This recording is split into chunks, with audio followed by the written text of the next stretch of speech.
부탁드립니다. 그리스도 편지 설교를 듣기 전에 먼저 좋아요를 눌러 주시기를 바랍니다.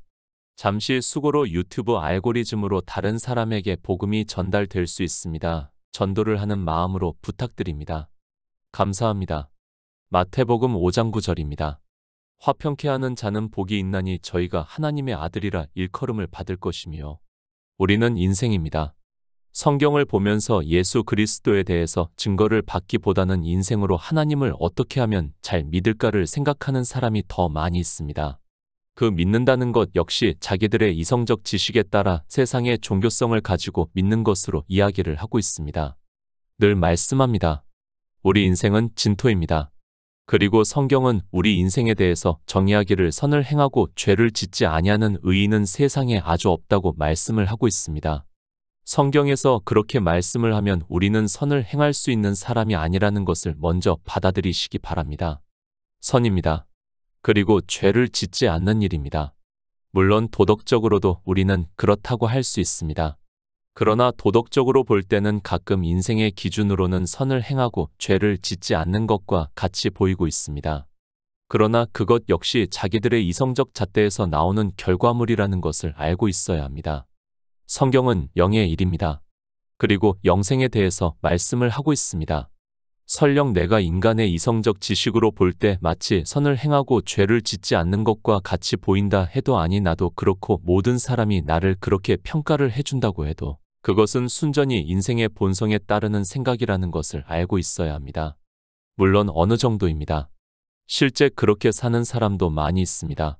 그래서 사람들은 그들을 의인이라고 말을 하고 있습니다. 물론 세상에서는 의인이 맞습니다. 그러나 성경은 그런 행위를 하는 것을 의인이라고 하지 않고 있고 도리어 사도 바울은 율법의 행위로는 의롭다 하심을 얻을 육체가 없다고 말씀을 하고 있습니다. 없습니다. 우리 인생에 대해서 성경은 없다고 말씀을 하고 있습니다. 그러나 성경은 영의 일을 말씀을 하고 있고 그 영의 일이라는 것이 무엇인가 하면 주님께서 이 세상에 오셔서 우리 인생들을 구원하기 위해서 이루신 구속의 일을 말씀을 하고 있고 성경에서 그 일에 대해서 증거를 받고 믿는 성도를 믿음으로 의롭다 하심을 얻은 자라고 말씀을 하고 있습니다. 전혀 다릅니다. 인생들은 이성적 지식은 자기가 무엇을 잘해서 그러니까 종교 안에서 정해진 행위를 잘해서 의롭다고 말을 하고 있는데 성경에서는 예수 그리스도를 믿음으로 의롭다 하심을 얻은 자 되었다고 말씀을 하고 있습니다. 인생이 생각하는 의롭다 하심을 얻는 일과 성경에서 말씀을 하고 있는 의롭다 하심을 얻는 일은 너무도 큰 차이가 있지만 어정쩡하게 같이 생각을 하고 있고 그런 그들이 성경에서 무슨 말씀을 하고 있는지를 깨달을 수 없습니다. 하나님의 말씀입니다. 그리고 그 말씀을 보는 인생의 이성적 지식입니다. 그것이 너무도 큰 갭이 있지만 인생들은 자기들이 성경을 보고 그 문자를 아는 것으로 하나님을 잘 믿고 있다고 생각을 하고 있습니다. 내가 행위를 잘해서 그러니까 하나님을 잘 믿어서 의롭다 하심을 얻는 것과 예수 그리스도께서 이 세상에 오셔서 이루신 구속의 일을 성경에서 증거를 받고 믿음으로 의롭다 하심을 얻는 일은 너무도 다른데도 성경을 마치 그저 그런 것과 같이 보고 있습니다. 알아야 합니다. 그렇지 않습니까? 내가 하나님을 잘 믿는 행위를 해서 의롭다 하심을 얻는다고 하는 사람과 그리고 예수 그리스도께서 이 세상에 오셔서 우리를 구원하시기 위해서 이루신 구속의 일을 증거를 받고 믿음으로 의롭다 하심을 받는 것은 전혀 본질이 다릅니다. 그렇지 않습니까? 이 두 사람을 화평케 할 수 있다고 생각을 하고 있습니까? 사람들은 주님께서 화평케 하는 자는 복이 있나니 저희가 하나님의 아들이라 일컬음을 받을 것이라는 말씀을 보고 그저 인생을 살면서 아니 종교 안에서 다툼을 일으키지 않고 서로 좋은 것이 좋다고 하면서 화평케 하는 것을 보고 화평케 하는 자로 생각을 하고 있습니다. 영의 일입니다. 그런 육체의 일이 아닙니다. 종교 안에서 두 사람이 서로 다른 의견을 내고 있는데 그 간격이 좁혀지지가 않고 서로 반대만 하고 있습니다. 그 두 사람을 보고 성경에 있는 화평이라는 단어를 이야기를 하면서 화평하라고 하면서 중재를 하는 것으로 마치 지금 주님께서 말씀을 하는 화평케 하는 자가 된 것으로 생각을 하고 있습니다. 화평. 국어사전에서는 개인 간이나 나라 사이의 충돌이나 다툼이 없이 평화로운 상태를 말하고 있습니다. 마태복음 5장에서 말씀을 하는 화평케 하는 자는 합성어입니다. 평화라는 단어와 화해시키는 자의 단어의 합성어로 성경에서 지금 이 말씀에서만 사용을 하고 있는 단어입니다. 헬라어입니다. 헬라어를 조금이라도 아는 사람이라면 이 원어의 뜻이 아주 인간적인 뜻으로 이야기를 하고 있다는 것을 알 수 있습니다. 그런 헬라어의 뜻을 보고 과연 어느 누가 지금 주님께서 말씀을 하시고자 하는 영의 일에 대해서 깨달을 수 있다고 생각을 합니까? 인생입니다. 그런데도 헬라어의 원어의 뜻을 배우는데 열심을 내고 있습니다. 사실 이 헬라어의 원어의 뜻으로는 그저 인생이 살아가면서 다툼이나 싸움이 있는데 그것을 화합시키는 것으로 되어 있습니다. 지금 주님께서 우리에게 그런 의미에서 화평케 하는 자는 복이 있나니 저희가 하나님의 아들이라 일컬음을 받을 것이라고 말씀을 하고 있다고 생각을 하고 있습니까? 마태복음 5장 9절입니다. 화평케 하는 자는 복이 있나니 저희가 하나님의 아들이라 일컬음을 받을 것이며 성경입니다. 하나님을 믿는다고 하는 사람들이 성경을 너무 쉽게 보고 있고 자기들에게 합리화를 시키고 있습니다. 가난한 자를 도우라고 말씀을 하면 내가 가난한 자를 조금 돕는 것으로 마치 성경에서 말씀을 하는 성도로서의 삶을 사는 것으로 생각을 하고 있습니다. 스스로 안주를 하고 있습니다. 그러면서 내가 가난한 자를 도와주었다고 하면서 하나님께서 나를 생각해 주시고 내가 구원을 받을 수 있다고 생각을 하고 있습니다. 성경은 완전한 것을 말씀을 하고 있지 내가 어느 정도 한 것으로 말씀을 하고 있지 않다는 것을 알고 있어야 합니다. 화평케 하는 자도 마찬가지입니다. 내가 세상을 살면서 사람들과 다툼을 일으키지 않고 화합을 하는 것으로 생각을 하고 있습니다. 특히 종교 안에서 그렇게 살려고 하는 자기 행위를 보면서 주님께서 말씀을 하는 화평케 하는 자가 된 것으로 생각을 하고 있고 마치 하나님의 아들이라 일컬음을 받는 것으로 생각을 하고 있습니다. 성경입니다. 계속해서 말씀을 하고 있지만 영의 일을 말씀을 하고 있고 영생에 대해서 말씀을 하고 있다는 것을 알고 있어야 합니다. 성경을 주신 목적은 이 성경에서 예수 그리스도께서 오셔서 우리에게 생명의 빛을 비춰주시고 그 빛을 보고 영생을 얻은 자 되라는 말씀을 하고 있습니다. 화평케 하는 자입니다. 이 말씀 역시 마찬가지입니다. 그저 종교 안에서 내가 평화를 지향한다고 해도 그런 마음을 가지고 있다고 해서 스스로를 화평케 하는 자라고 생각을 하고 있다면 그는 너무도 어리석은 사람이고 하나님의 말씀을 전혀 모르는 무지한 사람이라는 것을 알고 있어야 합니다. 그 정도의 말씀이라면 절에 있는 스님도 알 수 있고 그렇다면 우리는 지혜를 구할 필요도 그리고 성령을 구할 필요도 없다는 것을 알고 있어야 합니다. 초등학문입니다. 세상에서 지식이 있는 사람이라면 이 정도는 누구나 다 알고 있습니다. 주님께서 지금 우리에게 그것을 말씀을 하고 있다고 생각을 하고 있습니까?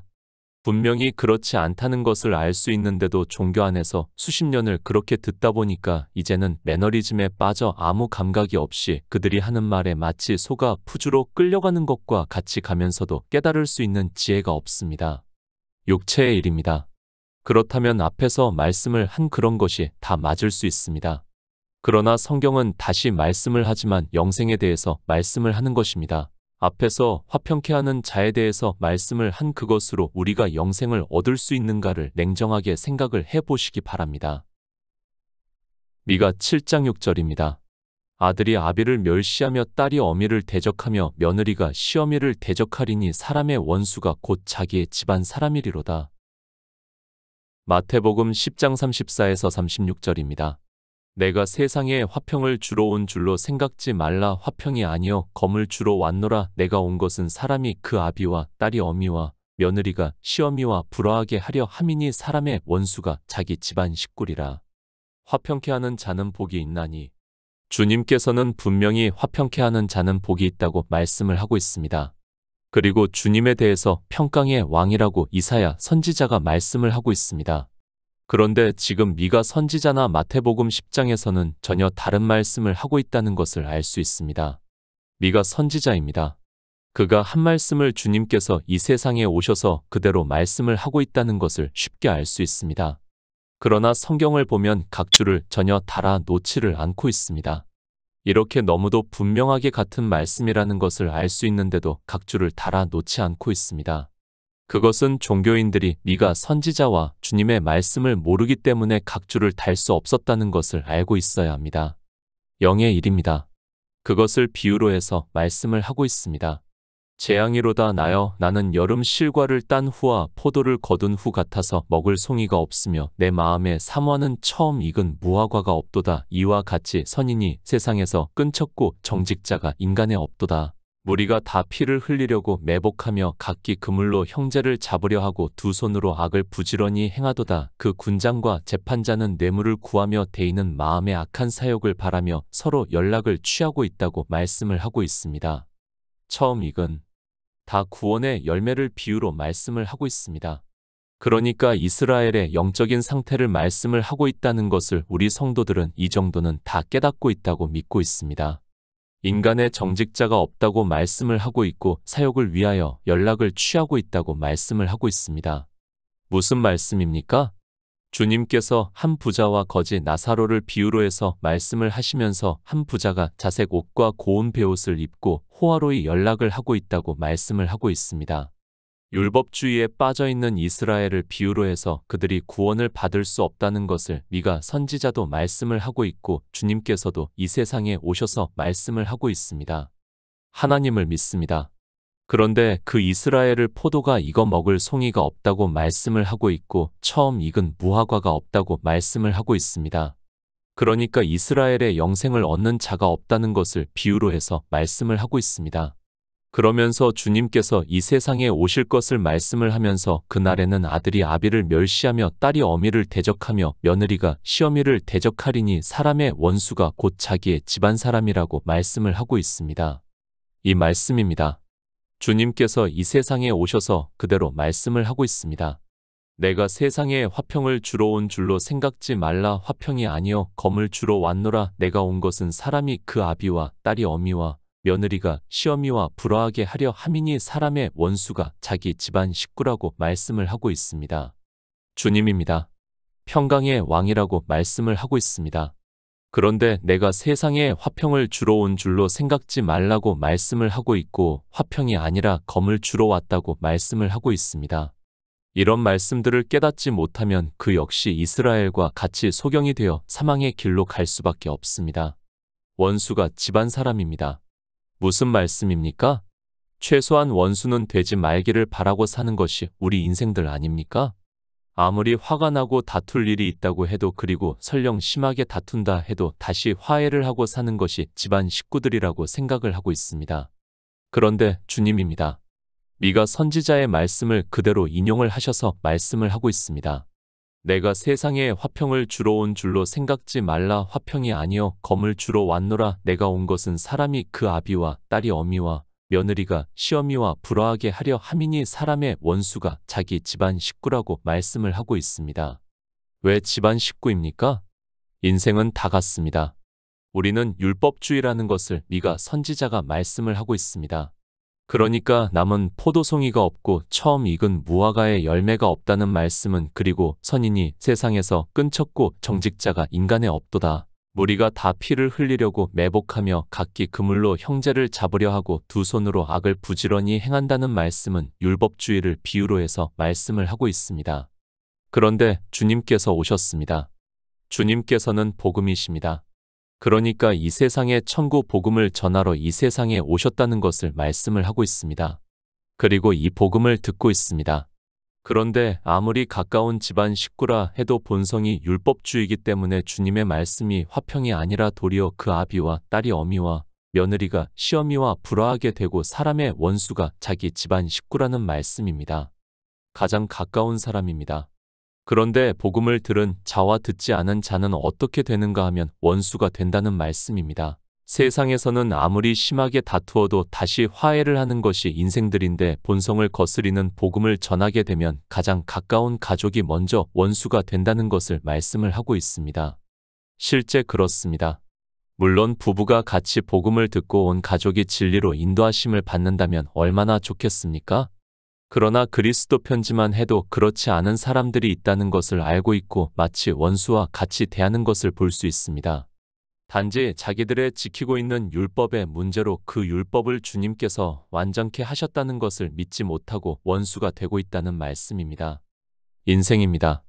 이스라엘을 통해서 보여주시고 있습니다. 모두가 바벨론의 포로가 되었다는 것을 말씀을 하고 있습니다.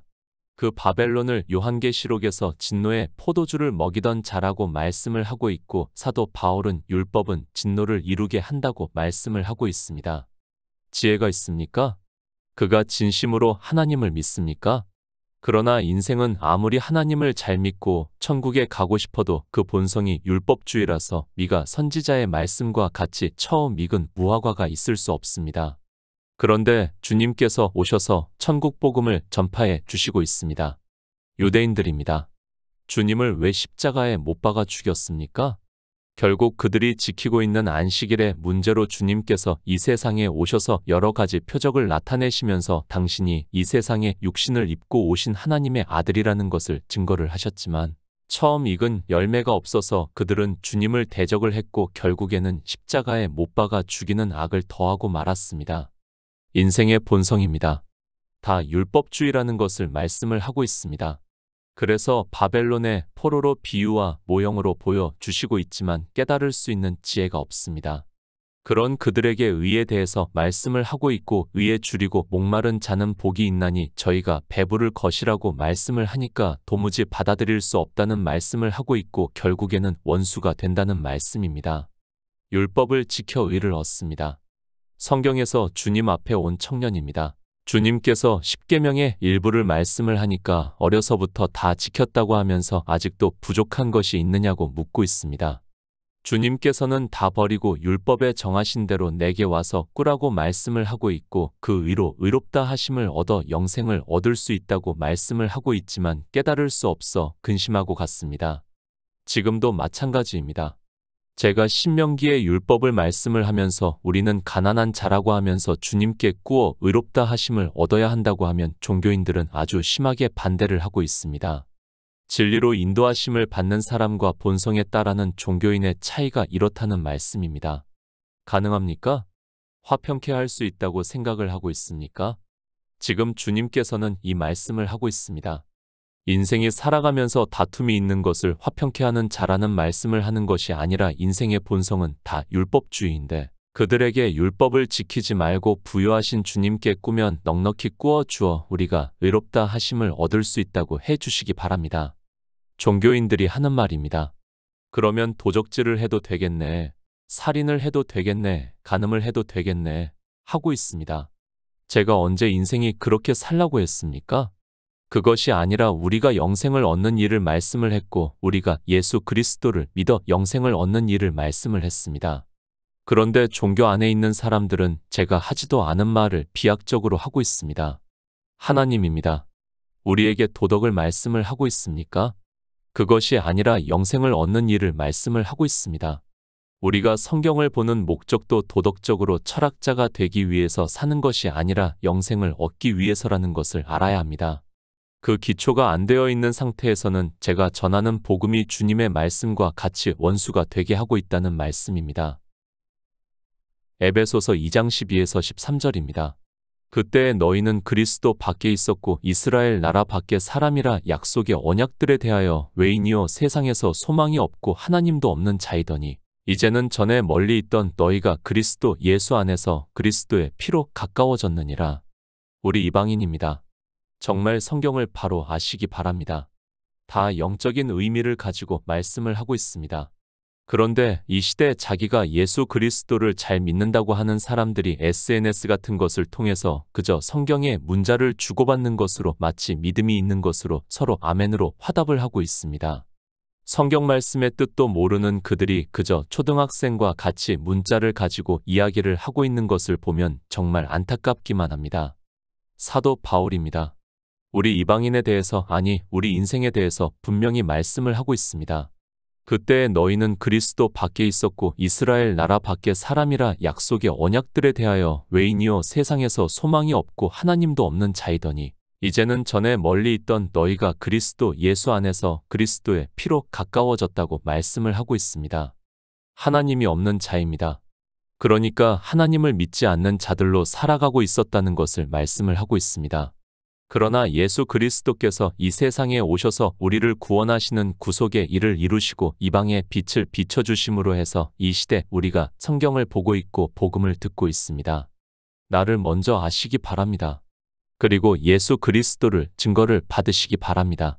이 시대는 내가 누군지도 모르면서, 아니 성경에서 우리 인생에 대해서 어떻게 말씀을 하는지도 모르고 그저 성경의 문자를 조금 아는 것으로 자기가 예수 그리스도를 믿는다고 말을 하고 있습니다.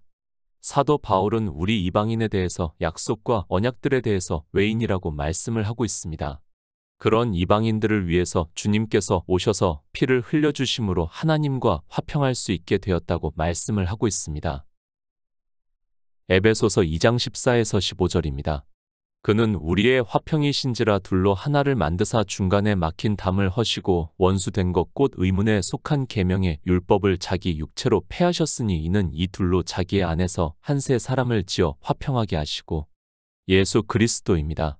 그는 화평이시라고 말씀을 하고 있습니다.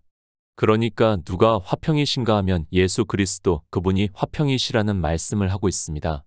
무엇에 대해서 그런가 하면 우리가 하나님의 아들들이 되는 데 있어서 예수 그리스도께서 화평이시라고 말씀을 하고 있습니다. 어떻게 화평이십니까?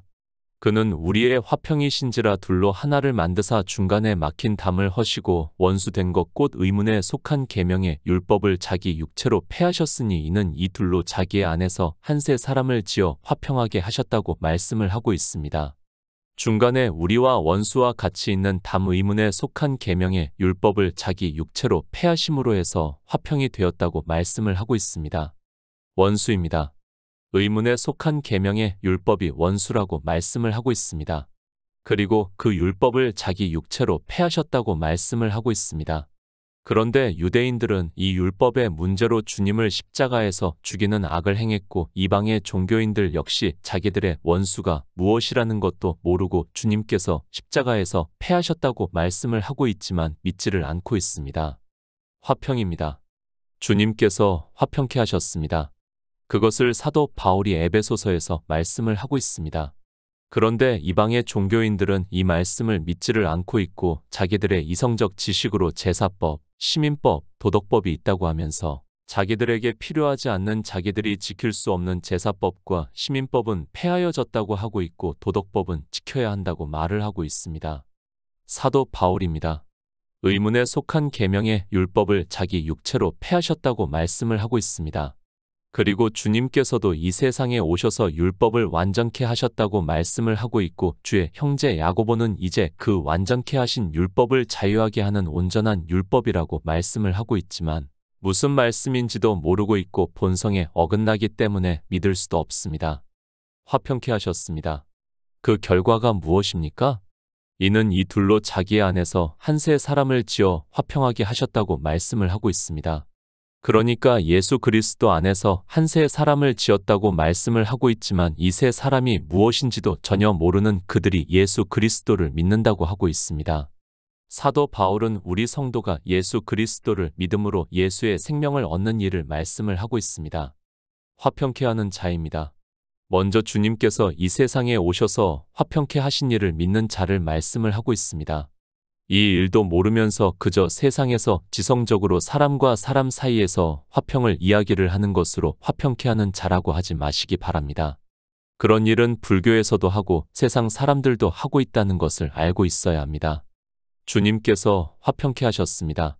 그 일을 이루시기 위해서 이 세상에 오셔서 율법을 완전케 하시고 의문에 속한 계명의 율법을 자기 육체로 폐하셨다고 말씀을 하고 있고, 그 결과가 무엇인가 하면 자기 안에서 한 새 사람을 지어 화평하게 하셨다는 말씀을 하고 있고, 이 한 새 사람이 바로 하나님의 아들이라는 것을 말씀을 하고 있습니다. 새 사람입니다. 우리 인생이 새롭게 변하는 것을 말씀을 하는 것이 아니라 사도 요한은 하나님께로서 난 자들이라고 말씀을 하고 있고, 사도 바울은 예수의 생명을 얻는 자들이라고 말씀을 하고 있고, 사도 베드로는 우리의 거듭나는 일을 말씀을 하고 있습니다. 그러니까 태초에 있는 생명을 얻는 자를 하나님의 아들이라고 부른다는 말씀을 하고 있지만 깨닫지를 못하고 있습니다. 베드로전서 3장 10에서 11절입니다. 그러므로 생명을 사랑하고 좋은 날 보기를 원하는 자는 혀를 금하여 악한 말을 그치며 그 입술로 괴유를 말하지 말고 악에서 떠나 선을 행하고 화평을 구하여 이를 좇으라. 화평케 하는 자입니다. 그저 그 단어를 아는 것으로 화평에 대해서 이야기를 하지 마시기 바랍니다. 성경은 화평에 대해서 말씀을 하고 있습니다. 그리고 화평케 하는 자가 누군가를 말씀해 주고 있습니다. 그런데 인생들은 그저 헬라어에서 화평이라는 단어의 뜻을 아는 것으로 자기들이 하나님의 말씀을 안다고 생각을 하고 있습니다. 속지 마시기 바랍니다. 사도 베드로가 말씀을 하고 있습니다. 그러므로 생명을 사랑하고 좋은 날 보기를 원하는 자는 혀를 금하여 악한 말을 그치며 그 입술로 괴유를 말하지 말고 악에서 떠나 선을 행하고 화평을 구하여 이를 좇으라고 말씀을 하면서 가르쳐 주고 있습니다. 생명입니다. 예수 안에 있는 생명입니다. 그리고 하나님께로서 난 자의 생명이고 사도 요한은 영원한 생명이라고 말씀을 하고 있습니다. 이 생명을 사랑하고 좋은 날 보기를 원하는 자는 선을 행하고 화평을 구하여 이를 좇으라고 말씀을 하고 있습니다. 악한 말입니다. 그 입술로 괴유를 말하지 말고 악에서 떠나라고 말씀을 하고 있습니다. 성경은 이 악에 대해서 정말 많은 말씀을 하고 있습니다. 그런데 진리를 아는 데 있어서 기초가 될 수 있는 이 악에 대해서도 그저 인생들은 자기들의 지식으로 아는 것을 악이라고 이야기를 하고 있고 그것이 더욱 더 악한 일에 빠지게 만들고 있지만 깨달을 수 있는 지혜가 없습니다. 선을 행하고 화평을 좇습니다. 누가 그렇게 하는가 하면 생명을 사랑하고 좋은 날 보기를 원하는 자가 그렇게 한다는 말씀을 하고 있습니다. 무슨 말씀인가 하면 거듭남으로 해서 예수의 생명을 얻는 자 되고 그 생명으로 주님께서 오실 때 하나님 나라에 들어가는 것을 좋은 날 보기를 원하는 자라고 말씀을 하고 있고 그런 자가 선을 행하고 화평을 구한다는 말씀입니다. 누가 화평케 하는 자입니까? 생명을 사랑하고 좋은 날 보기를 원하는 자라고 말씀을 하고 있습니다. 그리스도 편지에서 이 생명에 대해서 많은 말씀을 하고 있지만 이 생명이 무엇인지도 종교 안에 있는 사람들은 모르고 있습니다. 그래서 바리새인들이 부활에 대해서도 이야기를 하지만 그들이 말을 하는 부활과 주님께서 말씀하는 부활이 전혀 다르기 때문에 원수가 되었다는 말씀입니다. 악에서 떠나 선을 행하시기 바랍니다. 이 말씀도 인생들은 도덕적 관념에서 생각을 하고 있습니다. 계속해서 말씀을 하고 있지만 성경은 영생에 대해서 말씀을 하고 있습니다. 영생에 있어서 악은 예수 그리스도께서 율법을 완전케 하신 것을 믿지 않고 주님의 의를 꾸어 의롭다 하심을 얻으려 하는 것이 아니라 율법을 지키고 그것으로 부자가 되는 것을 악이라고 말씀을 하고 있습니다. 왜 악인가 하면 생명을 얻을 수 없기 때문에 악이라는 말씀입니다. 로마서 5장 1절입니다. 그러므로 우리가 믿음으로 의롭다 하심을 얻었은즉 우리 주 예수 그리스도로 말미암아 하나님으로 더불어 화평을 누리자. 화평케 하는 자입니다. 그들에게 하늘의 복을 말씀을 하고 있습니다. 그리고 저희가 하나님의 아들이라 일컬음을 받을 것이라고 말씀을 하고 있습니다. 세 번역에서는 평화를 이루는 사람은 복이 있다. 하나님이 그들을 자기의 자녀라고 부르실 것이다. 라고 번역이 되어 있습니다. 예수 그리스도께서 이 세상에 오셔서 우리에게 생명을 얻게 하는 일을 알아야 화평을 이룰 수 있다는 말씀입니다. 내가 먼저 화평해야 합니다. 그런 성도만이 원수가 된 사람들에게도 화평케 할 수 있다는 말씀입니다. 그것을 사도 바울이 로마서에서 그러므로 우리가 믿음으로 의롭다 하심을 얻었은즉 우리 주 예수 그리스도로 말미암아 하나님으로 더불어 화평을 누리자고 말씀을 하고 있습니다. 그러니까 예수 그리스도를 증거를 받아 믿음으로 역사를 하는 것이 먼저 선행이 되어야 화평할 수 있다는 말씀입니다. 하나님의 아들입니다. 사람이 사는 일을 말씀을 하는 것이 아닙니다. 먼저 내 안에 예수의 생명을 얻는 자만이 다른 사람에게 복음을 전할 수 있습니다. 오직 믿음으로 먼저 의롭다 하심을 얻은 성도가 되어 복음을 전해서 다른 사람 역시 믿음으로 의롭다 하심을 받게 하는 화평케 하는 자가 되어 하나님의 아들이라 일컬음을 받으시기를 부탁드립니다.